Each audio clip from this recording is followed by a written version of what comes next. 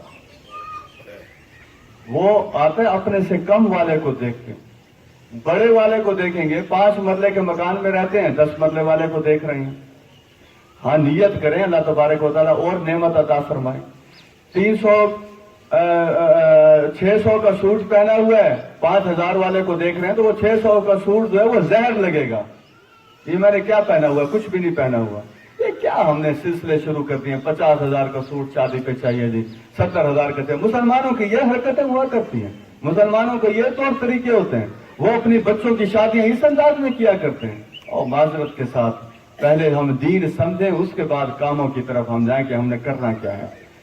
فرمایا وشکروا للہ, شکر بھی کس کا ادا کرو, اللہ تو. ان کنتم ایاہ تعبدون, اگر تم صرف اس کی بندگی کرتے ہو. موضوع آگے بہت سے ہیں, وہ سارے موضوع شکر سے تعلق رکھتے ہیں. اللہ تبارک و تعالی نے حسن دیا ہے, اب اس حسن کا شکر یہ ہے کہ اسے لوگوں سے بچا کے رکھا جائے. اس حسن کا شکر یہ ہے پردہ اختیار کیا جائے. اس حسن کا یہ معاملہ یہ ناشکری ہے کہ اس حسن کو اللہ کے احکامات کے خلاف استعمال کیا جائے. کس کس بات پر یہاں تشریح کی جائے اور کیسے تشریح کی جائے. اگلی آیت دیکھیے, انما حرم علیکم المیتۃ, لوگوں تمہارے اوپر اللہ تبارک و تعالی نے حرام کر دیا مردہ جانور, والدم, خون کو, ولحم الخنزیر, خنزیر کے گوشت کو, وما اہل بہ لغیر اللہ, اور ایسی چیز بھی جو چیز بذات خود تو